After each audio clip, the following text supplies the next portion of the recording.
थारूहरू आदिवासी समुदायभित्रको यस्तो समुदाय हुन् जसको आफ्नो रिटन हिस्ट्री हुँदैन। रिटन हिस्ट्री भनेको जग्गा जमिन मेरो हो, यसको कागज हुनुपर्छ, इतिहास हुनुपर्छ भनेर लेखेर हिँड्ने होइन कि जमिन र जङ्गलसँग जोडिएको जाति र समुदाय हो।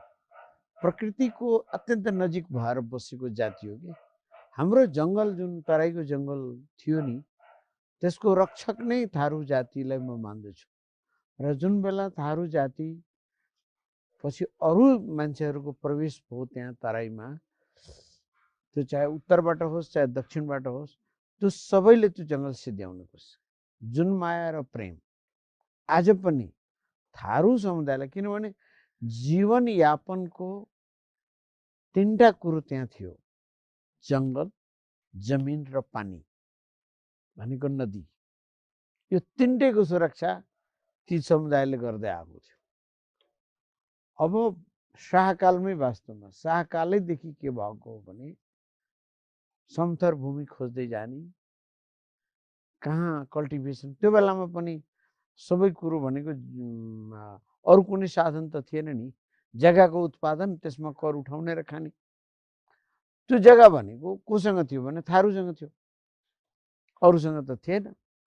अनि खास गरी पश्चिमतिर र पूर्वको, सुदूरपूर्व र सुदूरपश्चिममा यो बढी आक्रमण भयो। यसलाई आक्रमण त औपनिवेशीकरण भन्दा पनि हुन्छ।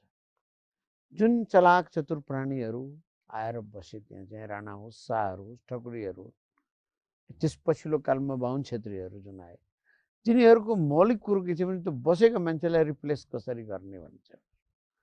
त्यो रिप्लेस गर्नलाई नियम कानुन बनाए। जग्गा कागज चाहिन्छ भन्दा, ए यो तिम्रो जग्गा हो, हजुर यो त मैले मेरो पुर्खादेखि जोतेर आएको मेरै हो भन्दा, कागज कहाँ छ, त्यो छैन भने तिम्रो होइन भन्नु। त्यसको प्रतिकार गर्दाखेरि त बन्दुक छ त्यसको पछाडि, बिचरा सोझा मुखासँग त बन्दुक छैन। अनि कसले बोलिदिने भने कसैले नबोल्ने। यो कुरा हुँदै आयो, हुँदै हुँदै आएपछि खास गरी दाङ, नवलपरासी र रूपन्देही सबैभन्दा बढी आक्रमित, मतलब आक्रमण परेको एरिया हो सुरुमा चाहिँ। पछिल्लो कालमा आएर तपाईँको बाँके बर्दिया र कैलाली कञ्चनपुर, त्यसको अर्कै कथा छ। 1857मा हामीले, या नेपालको त्यो बेलाको प्रधानमन्त्रीले भारतको स्वतन्त्रता आन्दोलनलाई दमनमा सहयोग पुर्याए बापत खुसी भएर त्यो राज्य पाए। त्यसको राजा नै जङ्गबहादुर डिक्लेयर गरौँ। त्यो पार्ट नेपालको त भयो, तर त्यो भागको राजा श्री 5 भनेको जङ्गबहादुरलाई डिक्लेयर गरियो र राणाहरूले त्यसलाई चाहिँ आफ्नो पेवा सम्झे। भयो कि भने जङ्गल जमिनलाई मात्र पेवा सम्झेनन्, त्यहाँको मान्छेलाई पनि गुलाम सम्झे, हाम्रो नोकर चाकर हुन् भनेर सम्झे। त्यो सम्झिने क्रममा के भयो भने त्यहाँका मानिस वस्तु भइदियो कि वस्तुमाथि जुन तपाईँले किनेर कुनै मोबाइल कार किन्नुहुन्छ, तपाईँ मालिक भने त्यो जग्गा त मैले अर्जन गरेको, यो मेरो हो, यहाँ बसेका मान्छे पनि मेरा हुन्, यिनका श्रीमती पनि मेरा हुन्, यिनका छोरी पनि मेरा हुन्, यिनका छोरा पनि मेरा हुन्। त्यहाँबाट दास बनाउने र दास बनिने प्रक्रिया। त्यसैले त्यो पार्टमा सबभन्दा बढी दास र दासीहरू भएको कारण त्यो हो। र हिजो अस्तिसम्म सबैभन्दा कलङ्कित कुरो त के छ भने 10-15 वर्षसम्म पनि त्यो प्रथालाई स्वीकार गरेको थियो र नेपाली लोकतन्त्रका महानायकहरू हामीले घोषणा गरेर मुक्ति गर्यौँ भनेर त्यसमा आफूलाई गौरवान्वित गर्नुपर्ने थियो जमानामा, तर गरिएन। भनौँ बहुदल आयो 47 सालमा, धेरै हाला भयो तर कसैले गरेन। यो हुँदाखेरि के भयो भने तिनीहरूको अब यहाँबाट तिम्रो होइन भने कागज छैन, कागज नभएपछि कहाँ जाने तिनीहरू, अनि त्यहाँबाट कता जाने। त्यसपछि त बिस्तारै आक्रमण हुँदै हुँदै हुँदै हुँदै गएपछि पहिले सुरुमा तिनीहरूसँग मित्रता गर्ने कतिपय त अब अलिकु थिए, तिनीहरूलाई कसरी यो गर्ने भन्दाखेरि लडाइँ हुन्थ्यो, झगडा हुन्छ भनेर चाहिँ मित्रता गर्ने। सोझा, फेरि साह्रै सोझो समुदाय, साह्रै सरल, मेहनती। दुनियाँको जति पनि जङ्गल किनारा बस्ने मान्छेहरू हुन्छन् त्यो साह्रै सोझो र बलिया हुन्छ। यसको कारण के भने उनीहरूले प्रकृतिसँग लडिरहेका हुन्छन् कि प्रकृतिसँग लड्ने मान्छेहरू बलियो हुन्छन् र सोझा पनि हुन्छ। प्रकृतिसँग प्रेम भएको मान्छेहरूको आफ्नै किसिमको एउटा नेचर स्वभाव हुन जान्छ। त्यो चाहे ब्राजिलमा जानुहोस्, चाहे मेक्सिकोमा जानुहोस्, चाहे त्यो इन्डियाकै पनि विभिन्न पहाडी क्षेत्रहरूमा त्यो एरियाहरूमा आदिवासी क्षेत्रहरूमा जानुभयो भने त्यो देखिन्छ। हाम्रो नेपालमै पनि त्यहाँ पाल्पाको माथि जानुहोस्, रोल्पाहरू मगरहरू हुन् या चाहे पूर्वमा लिम्बू राईहरू, ती सबै तामाङहरू यसको छेउछाउमा बहुत बलिया र बहुत मजबुत र सोझा स्वभाव छ। थारूहरू झन् सोझा, अब छैन कहाँ छैन हिँडो त्यहाँबाट उठी बास गर कतै ठाउँमा। अब कहाँ जाने त? अब ल मेरो जग्गा जोत भने त्यसपछि तिम्रो श्रीमती भन्छ। अब अर्को कुरो के भन्यो भने मान्छेहरूले भन्छन् तिनीहरू रक्सी खान्थे रे यताउति। त्यस्तो होइन। जसरी चीनमा अफिम खुवाउने बानी खुवाएर त्यहाँका शासकहरूलाई गर्ने र त्यहाँको बच्चा युवाहरूलाई गर्ने उपनिवेश बनाउने प्रयत्न भएको थियो जापानिजहरूबाट, त्यसै गरी थारूहरूसँग भएको। र माछा खान्छन् रे पाहुने नै त्यही हो, अनि के खाओस् त? काउली छँदै थिएन त्यहाँ त भनेर त काउली त पछि आएको, अनि कहाँबाट खान्छ त? नदीबाट मारेर निकाल्ने के हुन्छ त? त्यो त माछा त हुन्छ त नदीबाट। शिकार खेलेर के आउँछ त? त्यो पो खान्छ त मान्छेले भनेपछि उनीहरू माछा धेरै खान्छन् भने चाहिँ त्यो समुदायको प्राकृतिक स्वरूप तिनको बारेमा नबुझिकन हामी जस्तो किन भइदिएन भनेर भन्छौँ कि। यसरी म चाहिँ गएर उहाँ कैलालीमा यो मान्छे म जस्तो किन खाँदैन, म जस्तो किन बोल्दैन भने त अचम्मको कुरो हो होइन। त्यसै गरी यो हाम्रो बुझाइ। अनि उनीहरूलाई लोभ लालचहरू प्रपञ्चहरू दिँदै गए उनीहरू सबैमा विश्वास गर्दै गएपछि सबै लगभग सबै दास दासीमा परिणत भए।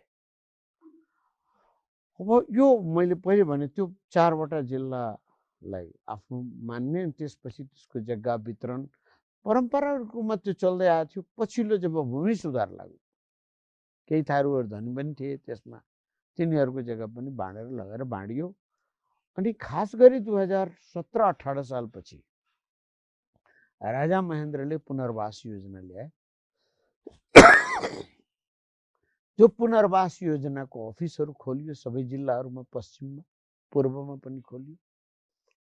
त्यसको कामै के थियो भने पहाडतिरबाट आएका बाहुन क्षेत्रीहरू, पहाडतिरबाट आएका या मेघालय, मिजोरम, बर्मा यताबाट आएका मान्छेहरूले जग्गा जमिन बाँडे र अधिकांश चाहिँ जग्गा जमिन पाउनेहरू त्यो एउटा शासकीय समुदायका मान्छेहरू परे। अब शासकीय समुदायमा न मधेसी पर्थे, न दलित पर्थे, न जनजाति पर्थे। अब फाटफुट कसैले जनजातिले पायो भने अर्कै कुरो, तर दलितहरू कहिले पाएन। त्यो पहाडको दलित त पाउँदै भएन, तराईको त भन्ने कुरै भएन। त्यसैले त्यो थारूहरूलाई के बुझियो भने थारू अहिले पनि म यो शासक मानसिकता के देख्छु भने जङ्गबहादुरले जितेको क्षेत्र हो, हामीले मान्छे पनि जितेको हो भनेर बुझ्छन्।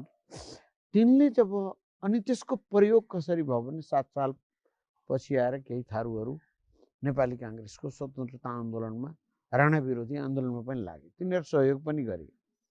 काङ्ग्रेससँग लामै समय बसे थारूहरू।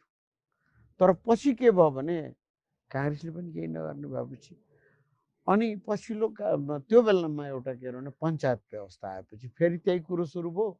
अनि उनीहरू पञ्चायततिर लागे। माइनोरिटीको एउटा कुरो के हुन्छ भने डर र त्रास जसकोबाट डराउने अनि त्यही जाने। अनि पञ्चायतले के गर्थ्यो भने एउटा थारूलाई समातेर अञ्चलाइज बनाइदिन्थ्यो। अनि थारू जति खुसी भइहाल्थ्यो, हाम्रो मान्छे ठुलो मान्छे भयो भने त्यो एउटा इन्फेरिटी कम्प्लेक्सको थियो।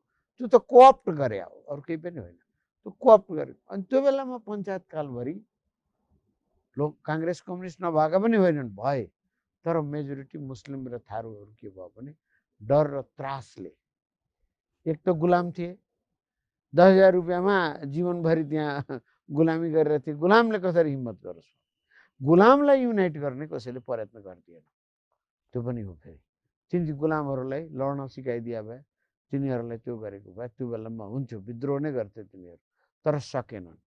काङ्ग्रेसले प्रयोग गर्यो। त्यसपछि आयो एमालेको कम्युनिस्ट पार्टी, हामी तिमीहरूलाई मुक्ति नै गरिदिन्छौँ भनेर पछिल्लो कालमा खास गरी 42-43 सालदेखि एमाले दाङदेखि पश्चिम नवलपरासी सबै एरियामा गहन एमाले त्यो बेलामा थिएन, त्यो बेला माले थियो।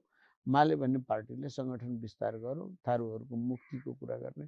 अनि त्यो कुराहरू उनीहरूलाई मन पर्थ्यो, उनीहरूले भोगिरहेको थिए त्यो कुराहरू। कमैयाको कुरा गर्ने, कमलहरीको कुरा गर्ने, दास दासी यो सबै कुराहरू गर्ने। त्यो गरेपछि उनीहरू बिस्तारै त्यहाँतिर लागे। 47 सालपछि थारूहरू काङ्ग्रेस र एमालेतिर प्रष्ट रूपमा देखियो। थारू समुदाय पश्चिम नेपालको पूर्वको पनि। तर के भयो भने एमाले सक्नेसम्म थारूहरूको प्रयोग गर्यो आफ्नो सत्ता। दाङमाको रिजल्टहरू हेर्नुभयो भने पश्चिमतिरको पछि 51-52को चुनाव, 56को चुनावहरूमा हेर्नुभयो भने त्यो राम्रो रिजल्ट, त्यसको परिणाम। त्यसले पनि केही भएन। त्यसपछि 52 सालपछि माओवादी आयो, थारू राष्ट्रिय मुक्ति मोर्चै बनायो। तिमीहरूको मुक्ति त यसरी कहाँ हुन्छ? तिमीहरूलाई भनेको कुरो ठिकै हो, तिमीहरूलाई त बन्दुकको बलमा पो जितेर छ, तिमीहरू बन्दुक पो उठाउनु पर्छ।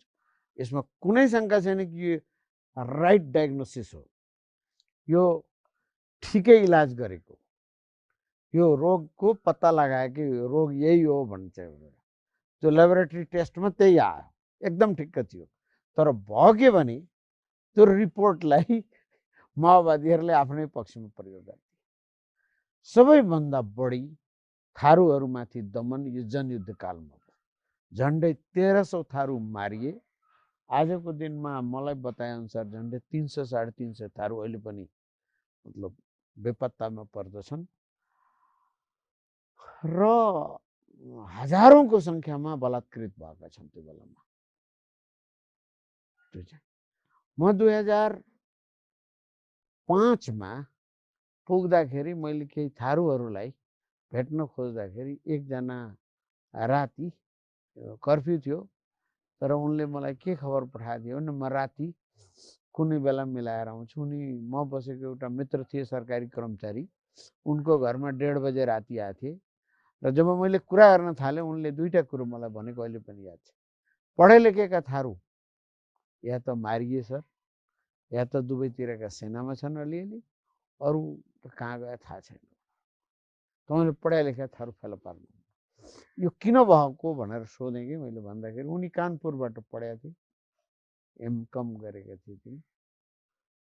अहिले म भेट्दिनँ उहाँलाई, कहाँ थाहा भएन मलाई है, उनलाई धेरै भयो मैले भेटेको छैन। अनि उनले किन भएको यस्तो भन्दाखेरि सर सारा समुदाय हामी मुक्ति गर्छौँ, तिमीहरूको आफ्नै थरवट राज्य बन्छ, प्रान्त बन्छ, तिमीहरूको सारा अधिकार हुन्छ, तिमीहरूको जमिनमाथिको जुन अरूले कब्जा गरेका छ गरिबैन दिए, त्यो उनीहरूको जमिनमाथि थारूहरूलाई लगाएर लौ बस, यो तिम्रै जग्गा हो, यो जोतेर खाऊ भनेर लगाइबैन दिए। बिस्तारै त के भयो भने माओवादी जो माओवादीका नेताहरू थिए त्यो पनि शासकीय समूहमा गएर परिणत भइहाले। अनि थारू त फेरि त्यहाँको त्यहीँ। यो थारूहरूको म सर्टमा तपाईँलाई, अब यसको धेरै भित्रका कथाहरू छन्, तर मैले सर्टमा तपाईँलाई भन्ने, मैले हेर्दाखेरि पढ्दाखेरि यही कुराहरू देखेँ। मैले विभिन्न विद्वानहरू विदेशीहरू लेखेका र नेपालमा लेखिएका पुस्तकहरूबाट यही कुरो। अब प्रश्न के आयो भने 2007मा किन थारूहरू पहिलोचोटि विद्रोह गरे? अहिले थारूहरूलाई सोध्नुभयो भने त्यो विद्रोहको आफ्नै कथा छ। मधेस आन्दोलन भयो, त्यो आन्दोलनलाई प्रतिकार गर्ने राज्यसँग कुनै व्यवस्थै थिएन। कसरी प्रतिकार? न प्रहरीले सक्यो न सेनाले सक्यो। पहिलो मधेस विद्रोह त यति पावरफुल थियो कि काठमाडौँलाई ठुलो जोल्ट दियो। मतलब 7 रेक्टर स्केलकै भूकम्प आए जतिको भयो त्यो राजनीतिक रूपमा। अनि त्यसलाई प्रतिकार गर्न के गर्ने भन्ने आयो कुरा। त पहिलो काम एक मधेस एक प्रदेशको उसमा चाहिँ एमाले र काङ्ग्रेसले मिलेर माओवादी समेतको संलग्नतामा थारूहरूलाई आन्दोलन गर्नुपर्छ। तिमीहरू कहाँ हुन्छ, तिमीहरू त मधेसी नै होइन भन्छ। एकदम ठिक कुरा हो, थारूहरू मधेसी हुँदै होइन, म पनि मान्दैछु यो कुरोलाई। तर त्यो आन्दोलनको प्रतिकारै गर्नुपर्ने जरुरत थिएन। त्यसको सप्लिमेन्ट्रीमा थारू प्रदेश मागे भए हुन्थ्यो होइन, त्यो भन्न सके भए हुन्थ्यो। थारू मित्रहरूले पनि यो कुरो बुझेनन् कि हामीलाई यो पार्टीहरूले प्रयोग गरिरहेछन्, आन्दोलन गरे। अहिले सोध्नुभयो भने लक्ष्मणजी त्यसको नेता। अहिले लक्ष्मणजी प्रष्टै यो कुरो भनिदिन्छन्। उनले मलाई सबै कथा सुनाएछन् कसरी कसरी भएको थियो भनेर चाहिँ सबै कुरा। अनि अर्को मधेस आन्दोलनको विद्रोहलाई अर्को के थियो भने राज्यले केही सशस्त्र समूह थिए तर केही राज्यले आफैले क्रिएट पनि गरिदियो तराईमा। अनि त्यसको नाउँमा 200-300 मधेसी मारिदिए। आनन्दले राज्यको एउटा स्पेसल प्लान लिएर आए। भीम रावलजी गृहमन्त्री थिए। ड्याङका ड्याङ मान्छे समात्ने मारिदिइहाल्ने। अनि त्यो गरे कामहरू सिद्धियो। त्यो चाहिँ पहिलो आन्दोलन हुँदाखेरि थारूहरूलाई यो महसुस भएन। उनीहरूले के बुझ्यो भने हामी एक मधेस एक प्रदेशको विरुद्धमा आन्दोलन गरेका छौँ र हाम्रो थरवर्ड प्रदेश हुनुपर्छ। सबैले सपोर्ट गरे, हो तिम्रो थरवर्ड प्रदेश हुन्छ। सबैले भनि पनि दिए।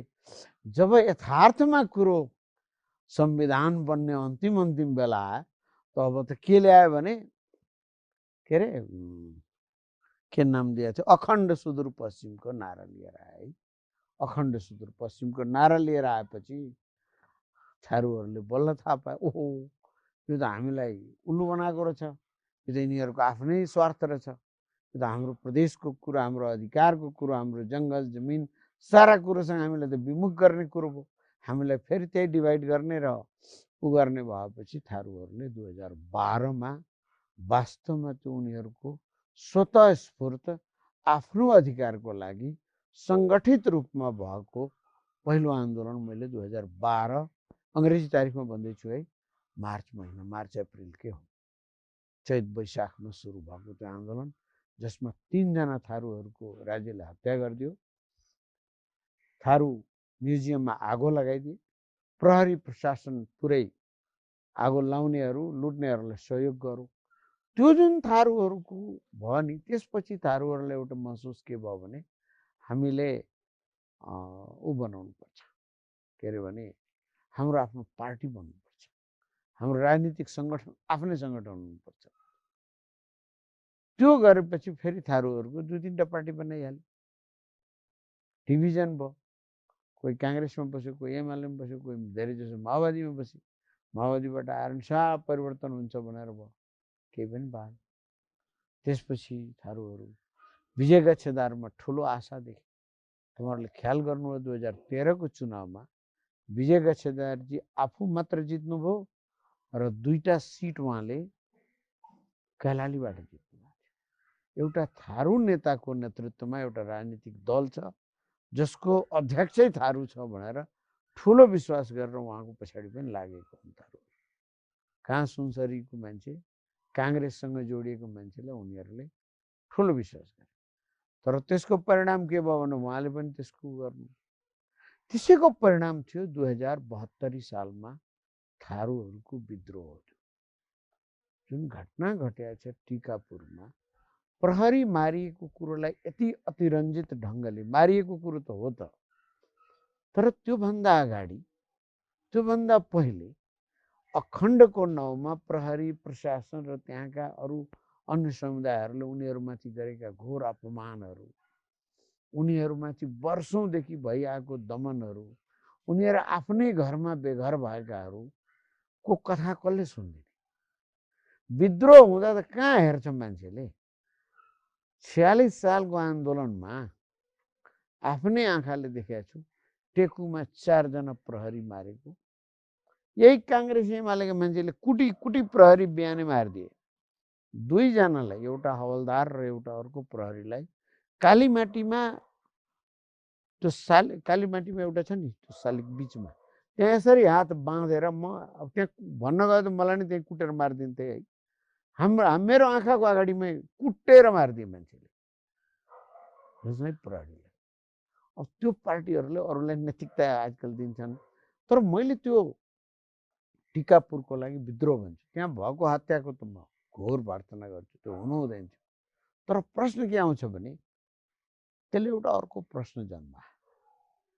त्यो हुँदैमा राज्यले त्यस्तो ठुलो त्यसपछि भएको जुन दमन छ, त्यहाँ भएको जुन आगो लगाइएको छ, इमर्जेन्सी के अरे कर्फ्यू लगाएर सेना प्रहरीहरू सशस्त्र बसिरहेको बेलामा 72 जना थारूको घरमा आगो लगाइएको छ।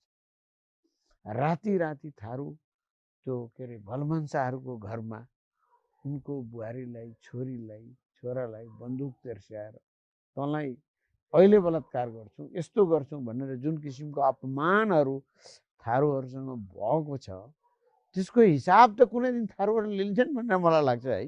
किनभने जहिले पनि थारूलाई के भनिएको रहेछ भने तिमीहरू त धरतीपुत्र हो। हेर्नुहोस् है, शब्द पनि क्या निकाल्ने चाहिँ धरतीबाट बेदखल गरिदिने धरतीपुत्र बनिदिने कि मलाई लागेको नि धरतीपुत्र त हो तिनीहरू, तर तिमीले नाम दिनुपर्छ र भनेको थिएँ। नाम दिनु त तपाईँहरू त ओरिजिनल हो, यहाँको मधेसीहरू त बाहिरबाट आएका छन्, तपाईँहरू ओरिजिनल जतिलाई उत्खनन गरेर सिद्ध्याइदियो। त्यसै गरी पूर्वमा पनि त्यही हो, थारू र राजवंशी जुन समुदाय छन् त्यहाँका सन्थाल छन् ती आदिवासीहरू। तपाईँले सम्पूर्ण नेपालको आदिवासी समुदायको एउटा कुरो माथि ठुलो आक्रमण गर्यो नेपाली राज्यले, त्यो भनेको भाषा र संस्कृति हो। अहिले पढे लेखेका कुनै पनि आदिवासी जनजातिको बालबच्चाहरूलाई बहुत कम यस्ता फेला पर्छन् जसले आफ्नो भाषा बोल्न सक्छ। यो कुरो तराईमा सकेन मधेस समुदाय, काठमाडौँ आएर बसे अर्कै कुरो हो। त्यो केसको कारण के हो भने त्यहाँ क्लस्टरमा जुन बस्ने छ नि, र यो आदिवासी समुदायको प्रयोग गरे हो राज्यले। कसरी प्रयोग गरे भने जसरी मगर भेट्छन् ताप्लेजुङमा, पाँचथरमा, इलाममा, हाम्रो उहाँलाई बढी थाहा होला, किन गएका भने ती त पृथ्वीनारायण शाहका सेनामा थिए, ती त त्यहाँ गएर त्यो राज्यको सुरक्षा गर्न गएका थिए। काठमाडौँको चारै किल्लामा मगर गाउँ छ। म पहिले बुझ्दैन थिएँ कहाँबाट आए यहाँ भनेर, पछि थाहा पाएँ यो त सेना चारै ठाउँमा राखेको थियो, त्यो सेना बसेको सबै ठाउँमा छ। मगर गाउँ भनेको किर्तिपुरमा उता माथि चोबारभन्दा माथि छ, यहीँ हाम्रो के अरे यो भैँसीपाटीमा मगर गाउँ छ, सबैतिर छ, सबै चारैतिर एरिया छ मगर। यो के हो भने यसरी यसको प्रयोग भएको र थारूहरूमाथि पनि त्यही भयो। थारू समुदायको अर्को समस्या के भइदियो भने कि सङ्गठित भए तर अरूहरूको लागि भयो कि आफू सङ्गठित कहिले हुन पाएनन्। अर्को चाहिँ गरिबी धेरै माथि छ, अत्यन्त गरिबहरू छन्, पढाइ लेखाइमा धेरै कम छन्, र भयो के छ भने जग्गा जमिन छैन, जग्गा जमिन अरूले लगिसके, अनि पराश्रित छन्। मैले त्यो एरियाहरूमा घुम्दाखेरि कुरा गर्नुहोस्, तिनीहरू के भन्छन्, के गर्ने सर, भोलि त उसकै खेतमा गएर काम गर्नुपर्छ, अनि झगडा गरेर हुन्छ भनेर। अहिले पनि टिकापुर त्यो एरियामा जानुभयो भने ठुलो त्रास छ, ठुलो त्रासको वातावरण छ, किनभने मान्छे डराउँछन्। अस्ति एउटा आमसभा भदौको 7 गते एउटा आमसभा भएको थियो त्यहाँ, यहाँ काठमाडौँबाट हामी गएको थियौँ, खगेन्द्र सङ्ग्रौला, किशोर नेपाल, युग पाठक, भास्कर गौतम, म पनि थिएँ त्यहाँ। टिकापुरको एडजोइनिङ गाउँका मान्छे आएनन् जुलुसमा, आमसभामा, त्यहाँ 20-25 हजार मान्छे आए, तर त्यो नजिककै मान्छे किन आएनन् भने त्यो यसरी त्यो ठाउँलाई यसरी बनाएको थियो प्रशासनले, 3000 प्रहरी, यो सार्क भए जस्तै प्रहरी परिचालन गरेको थियो, माथि ड्रोन चलाएको थियो, हेलिकप्टरमा प्रहरी घुमिरहेको थिए। त्यो वातावरणमा त्यहाँ आमसभा, मैले त्यहाँको प्रहरी प्रशासनलाई, सिडिओलाई सोधेँ, यो मिलिट्री क्याम्प बनाएको हो भनेर, होइन हजुर सुरक्षा गरेको भनेर भन्दै। अनि त्यहाँको लोकल मान्छेहरूलाई, छेउको मान्छेहरू किन आएनन् भन्दाखेरि डरले आएन। राति राति प्रहरीले गाउँ गाउँ घुमेर अस्ति टिकापुर जस्तै घटना दोहोरिन्छ भनेर, अनि परका मान्छे आए, त्यही नजिकका मान्छे आइदिएन। त अहिले पनि त्यहाँका मान्छेहरू त्रसित छन्। त्यहाँका मान्छेहरू, नेपाल लोकतान्त्रिक मुलुक, त्यो क्षेत्रमा लोकतन्त्र पुगेको र मानव अधिकारको नाउँमा केही भएको जस्तो मैले केही देख्दिनँ। अपराधीहरू आनन्दले घुमिरहेछन्। अहिले पनि त्यहाँका प्रहरी प्रशासनले थारूलाई अहिले पनि आफूलाई गुलामै ठान्छ। थारूहरू अहिले पनि के बुझ्छन् भने तपाईँ धनगढी जानुभयो भने धनगढीमा प्रहरीको थारूसँगको व्यवहार गरेर हेर्नुभयो भने मालिक र नोकर जस्तै छ। रिक्सा चलाउँछन् धेरै जसो धनगढीमा थारूहरू है, अनि सामान आफ्नो घर खेतमा भएका केही सामानहरू बेच्न आउँछ। सबभन्दा बढी पीडित अनि किन यस्तो व्यवहार हुन्छ भनेर यसो बुझ्दै जाँदा त पहिलेदेखि गरिआएको, त्यसैले आफूलाई उनीहरूले यो अधिकारै हो भनेर, अर्थात् मालिकै नोकरहरूले पनि बुझ्ने। त्यसैले यो जुन नागरिक नागरिकको सम्बन्ध हुन्छ, शासक र शासितको सम्बन्ध जुन छ, नागरिकको सम्बन्ध त्यो एरियामा छैन। त्यहाँ कस्तो छ भने शासक र शासितकै अहिले पनि थारूलाई काठमाडौँले शासितै बुझ्छ। त्यहाँ जुन पहाडबाट आएकाहरू छन्, शासकीय जातिहरू, खास गरी अखण्ड भने या अरू भनेकाहरू जो जति छन्, तिनीहरूले थारूलाई नागरिक बुझ्दैन। थारूहरू नागरिक बन्ने कोसिसमा जरुर छन्। त्यो प्रत्येक आन्दोलनले थारूलाई नागरिक बन्ने प्रयत्न हो, इक्वालिटीको लडाइँ हो। थारूहरूको लडाइँ कसैको विरुद्धमा होइन, यो समानताको लडाइँ हो, यो स्वतन्त्रताको लडाइँ हो।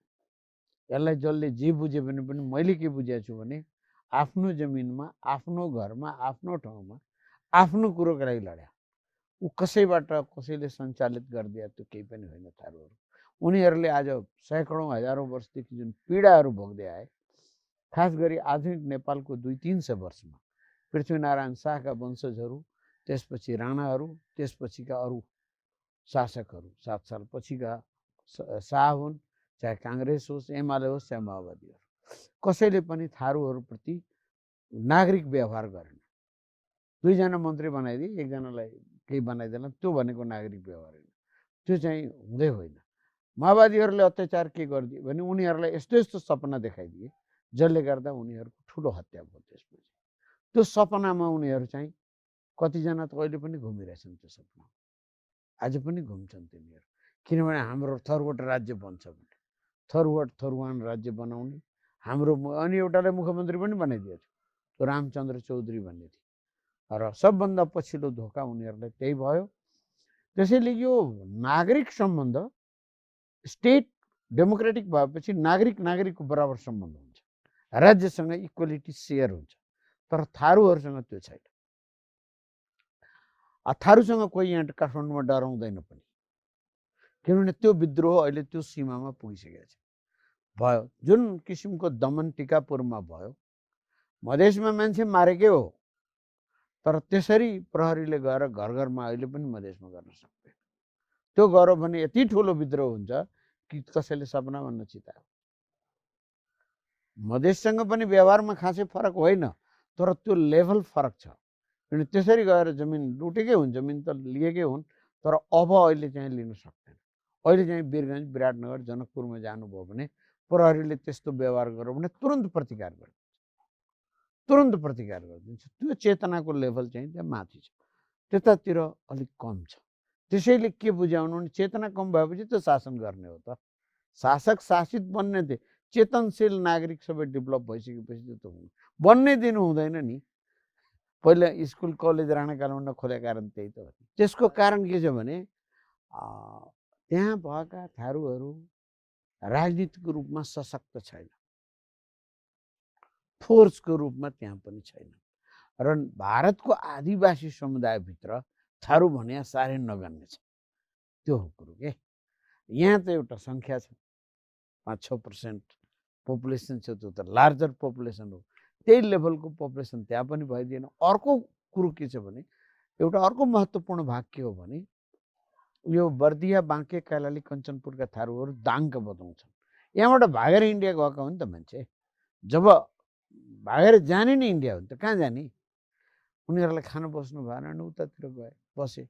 1971मा इन्डियामा के गर्यो भने भारतको संविधान संशोधन गरेर थारूलाई आदिवासी जनजाति घोषित गर्यो। त्यो घोषणा गर्ने बित्तिकै धेरै फेसिलिटीहरू पाए थारूहरू, अनि पढ्न पाए, सबै कुराहरू फेसिलिटी पाए, गभर्मेन्ट जबमा रिजर्भेसन पाए, सबै कुरोमा सुविधा पाए। अनि मान्छेहरूले यहाँ गरेपछि जग्गा छैन, उतातिर गयो, बस्नु के फरक पर्यो? त्यसरी पनि एक्जिट भएका हुन् थारूहरू नेपालबाट। यो महत्त्वपूर्ण भाग कथा अब यही हो। अब नीतिगत कुरा भन्नुहुन्छ भने राणाकालदेखि नै नीतिहरू, धेरै नीतिहरू बनाइएको छन् जसले गर्दा थारूहरूलाई जमिनबाट वञ्चित गर्ने। जमिन बाँड्ने अधिकार राजा महाराजाहरूको हुन्थ्यो। राजा महाराजाले कसलाई जमिन दिने भनेको आफ्नो प्रिय पात्रहरूलाई दिने, आफ्नो भाइ भतिजा बहिनी दिदी ज्वाइँ सबैलाई दिने, अरूले कसरी। अनि त्यसलाई दिने जो उसको कर्मचारी हुन्थ्यो। थारू त कर्मचारी नै थिएनन्, अनि तिनले कहाँबाट जग्गा पाए? राजाको जग्गा पाउने, राजा होस् राणा होस् कसैको जग्गा पाएन। कसले पायो भने ठकुरीहरू पाए। उनका नाता कोता थियो। राणाहरू त ठकुरी त हुन् नि, यिनीहरू कुँवर थिए, राणा लेख्न थाले यिनीहरू ओरिजिनलै राणा भनेर जन्मे त होइन। जङ्गबहादुरलाई राणा लेख्न थाले, यिनीहरू राणा भइहाले। यिनीहरू जङ्गबहादुर भने त कुँवर पो त। सबै पश्चिमबाट आएका थिए, शासकीय जातीय स्वभाव, उनीहरूले किनभने क्षेत्रीहरूले त्यहाँ गएर उनीहरूले त्यो गरिहाले, त्यो लिए। त्यसैले त्यसका धेरै निर्णयहरू जुन हिजोको दिनमा महेशचन्द्र रेग्मीजीले आफ्नो किताबमा लेख्नु भएको छ, जग्गा जमिनहरू त्यो बेलाको बाँडिएको जुन राणाकालमा छ त्यसमा छ। तर आधुनिक नेपालमा 7 सालपछि के भयो भने जङ्गलमा माथिबाट मान्छेहरू आउन डराउँथे। जग्गा जमिन प्राप्त गरेका थिए, तर जमिन जोत्ने काम चाहिँ थारूहरूले नै गर्थे, या मधेसकै मान्छेले गर्थे, या उता झापामा राजवंशीले नै गर्थे। यिनीहरू डराउँथे जाने महिना कुन थियो भने जाडोमा। त्यो बेला मलेरिया लाग्दैन भनेर, हैजा लाग्दैन त्यो भनेर।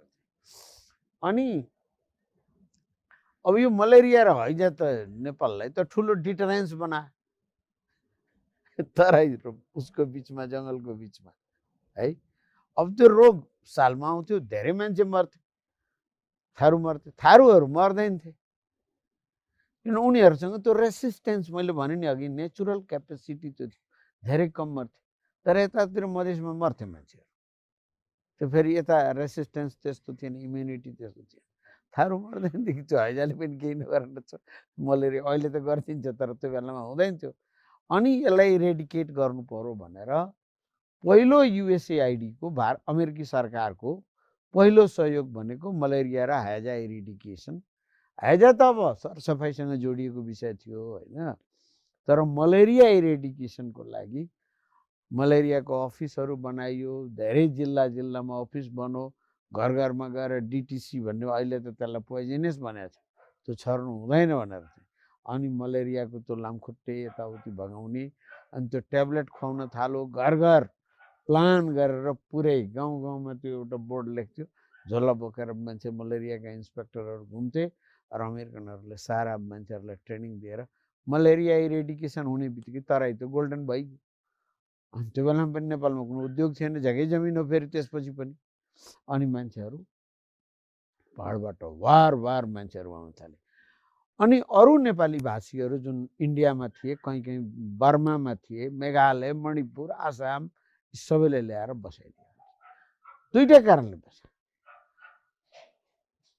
पूर्वी मधेसमा या मध्य मधेस भन्नुहुन्छ भने तराईमा के थियो भने कि उसलाई के अरे भने तपाईँको यो मधेसीहरूसँग यिनीहरूले चाहिँ राजालाई सपोर्ट गर्दैनन् भनेर, काठमाडौँलाई सपोर्ट गर्दैनन् भन्ने सोचको कारणले यता ल्याएर बसाउन थाले, खास गरी नवलपरासीदेखि पूर्वतिर होइन। अनि पश्चिमतिर के भने थारूले पनि ट्रस्ट गर्दैनथे, थारू पढाइ लेखा पनि थिएन, अनि यिनलाई पनि ट्रस्ट गर्दैनथे। अनि त्यहाँ ल्याएर अब जङ्गल त काट्नु पर्यो, मान्छे कहाँ लगाएर राख्ने, जङ्गलमा जग्गा दिनु पर्यो भने जङ्गल काट्नु पर्यो। अनि थारूहरूसँग जुन के अरे त्यो भूमि सुधार कार्यक्रम ल्यायो, भूमि सुधार थिएन वास्तवमा। भूमि सुधार भए त उत्पादन पो बढ्थ्यो त, भूमिको सम्बन्ध पो पुनर्परिभाषित हुन्थ्यो। त्यो भूमि वितरण कार्यक्रम थियो के, भूमि लुट्ने अनि वितरण, त्यसको नाम मैले भनेको छु भूमि लुटन र वितरण कार्यक्रम। भूमि सुधार जुन भन्छ नि नेपालमा, त्यो भूमि सुधार होइन, भूमि लुटन र भूमि वितरण। लुट्यो पहिले अनि त्यसपछि वितरण, अनि जङ्गल काट्यो जग्गा वितरण। अनि पछिल्लो कालमा पूर्व पश्चिम राजमार्ग बनाउँदाखेरि थारूहरूमाथि ठुलो आक्रमण भयो। अर्को रिप्लेसमेन्ट त्यो पूर्व पश्चिम राजमार्गले गर्थ्यो। पूर्व पश्चिम राजमार्ग त्यहाँ बनाउनु पर्ने कुनै जरुरत थिएन, जङ्गलको किनारामा राजमार्ग बनाउने किन, जबकि तपाईँको बस्ती छँदैछ। धनगढीमा बनाएर कोवलपुरबाट बनाउने, के अरे नेपालगञ्ज नजोडेर कोवलपुर जोड्ने भने, वीरगञ्ज नजोडेर पथलैया जोड्ने, सिराहा नजोडेर लाहान जोड्ने, राजविराज नजोडेर रूपनी जोड्ने, विराटनगर नजोडेर इटहरी जोड्ने, हेर्दै जानुहोस् न तपाईँले। यो कारण के हो भने रोडको नाउँमा जङ्गल काट्न पाइ। जसरी अहिले 2 नम्बर प्रदेश सिध्याउन चाहिँ त्यो जङ्गल जम्मै सिध्याइदिन इन्टरनेसनल एयरपोर्ट, एयरपोर्टको विरोध गर्ने तपाईँहरू विकास विरोधी हुने भनेर भने जङ्गल काटेर सिध्याइदिए मान्छे पनि सिद्धिहाल्छन् त्यहाँ। मान्छे त उठिबास लाग्छ। जसरी तपाईँ काठमाडौँको अगल बगलमा तामाङ बस्तीहरू सबै गरिब तामाङहरू उठिबास लागिसके। किन हामी तपाईँ जस्ता बाहिरबाट आएकाहरूले जग्गा किने, तिनीहरू जाँड रक्सी खाए, जुगा खेले, तास खेले, के अरे त्यो क्यारम बोर्ड खेले, पैसा सिद्धिको, कुरो सिद्धिको, झन्झट खतम भयो। एउटा जातिलाई नै यहाँबाट रिप्लेसमेन्ट गर्छ, त्यो पनि पोलिसी हो। त्यसै गरी पूर्व पश्चिम राजमार्गले पनि त्यो काम गर्यो। पुनर्वास कम्पनी खोल, हेर्नुहोस् है, पुनर्वास कसलाई गराउने भन्ने चाहिँ त्यो त्यसको सबभन्दा राम्रो कुरो के छ भने त्यसका अध्ययन भएका छन्। त्यो कसलाई जग्गा बाँडिएको छ त्यसको रेकर्डै छ। त्यो जग्गा बाँडिएको 90-95% बाहुन क्षेत्रले जग्गा बाँडियो, शासकीय जातिहरूले जग्गा पाए। त्यसैले त्यो लाहान होस्, त्यो के अरे भने तपाईँको हरियौन होस्, चन्द्रनिगाहपुर होस्, निजगढ होस्, त्यहाँको पपुलेसनको डेमोग्राफी गएर हेर्नुहोस् तपाईँ त्यहाँ के छ। निजगढमा जुन तामाङ र मगर बसेका छन् ती बिचरालाई त पूर्व पश्चिम राजमार्गमा लेबर बनाउन ल्याएको र त्यहाँ बसेको थियो। र इन्ट्रेस्टिङ कुरो निजगढ र चन्द्रनिगाहपुरमा बताउँछु, तिनीहरू बसिरहेछन् 50औं वर्षदेखि, तर त्यो जग्गा उनीहरूको नाउँमा छैन। अहिले पनि उनीहरू भूमिहीन छन्, बस्छन्, यो जग्गा तिम्रो हो भन्ने चाहिँ भनेर। कुनै दिन तिनलाई उठिपास लाउन सकिन्छ। लालपुर्जा उनीहरूका पथलैयाको टोटल बस्ती जुन छ त्यसमा जुन तामाङ, मगर या अरू राई लिम्बू त छैनन्, बहुत कम छन्। खास गरी तामाङ र मगरहरूको म देख्छु त्यहाँ चाहिँ बस्ती, त्यो बस्तीमा कसैसँग लालपुर्जै छैन। हेर्नुहोस् है, इन्ट्रेस्टिङ कुरो। तर के भन्यो भने राज्यले त्यही बेलामा अरूहरू जग्गा जमिन भएकाहरूलाई नै ल्याएर तराईमा बसाएर त्यो लालपुर्जा बाँडेको छ। र त्यो लालपुर्जा मात्र होइन, पुनर्वासको 3टा कुरो थियो। जग्गा दिने, त्यसपछि घर बनाउनलाई काठ दिने है, पैसा दिने, र सकेसम्म त्यो मान्छेहरूलाई त्यहाँको स्थानीय प्रशासनमा जागिर दिने। यो 4वटा नीति त्यो बेलामा ल्याएको। मान्छेले भन्छन् यो यसरी त्यसपछिको अरू नीतिहरू, त्यसपछि 47 साल पछिको कुरा गर्नुहुन्छ भने, खास गरी 47 साल पछि एउटा तमासा एमाले र काङ्ग्रेसले गर्थ्यो, त्यो भनेको के अरे सुकुम्बासी आयोग बनायो है। त्यो बडा इन्ट्रेस्टिङ स्टोरी छ, कसैले गर्दा हुन्छ। त्यो चाहिँ सुकुम्बासीमा कसलाई कसलाई जग्गा बाँड्यो त गएर हेर्दा हुन्छ। कुनै दलित पर्दैन, रेयर पार्टीको कोटामा परिहाल्यो भने कुनै जनजाति परिहाल्थ्यो, नभए फेरि शासकीय जातिहरू मात्र। र यो काम काङ्ग्रेसले पनि मजाले गर्यो, एमाले पनि मजाले गर्यो, माओवादीले पनि मजाले गर्यो। अनि त्यसका जिल्ला कमिसारहरू, त्यो सुकुम्बासी आयोग बडा गजब थियो। केन्द्रीय आयोग बन्थ्यो र जिल्लाको त्यसको कमिटी बन्थ्यो। त्यो जिल्ला कमिसारहरू तराईको कुनै पनि जिल्लामा त्यहीँका मान्छे कोही पनि हुँदैन थियो, ती सब बाहिरबाट ल्याएर, किनभने त्यो जग्गा बाँड्नु पर्यो, आफ्नो मान्छेले बाँड्नु पर्यो भन्छ। र त्यो वितरण कार्यक्रम अहिलेसम्म कन्टिन्यू छ। तपाईँ टिकापुरको छेउछाउमा जानुभयो भने राजा महाराजाहरूको महल पनि छ, जग्गा जमिनको। अहिले महेन्द्रको एउटा ठुलो त्यहाँ छ, मैले त्यहाँ गएर एकचोटि त्यहाँका छेउछाउका थारू र त्यहाँ बस्ने मान्छेहरूसँग कुराकानी गरेको थिएँ।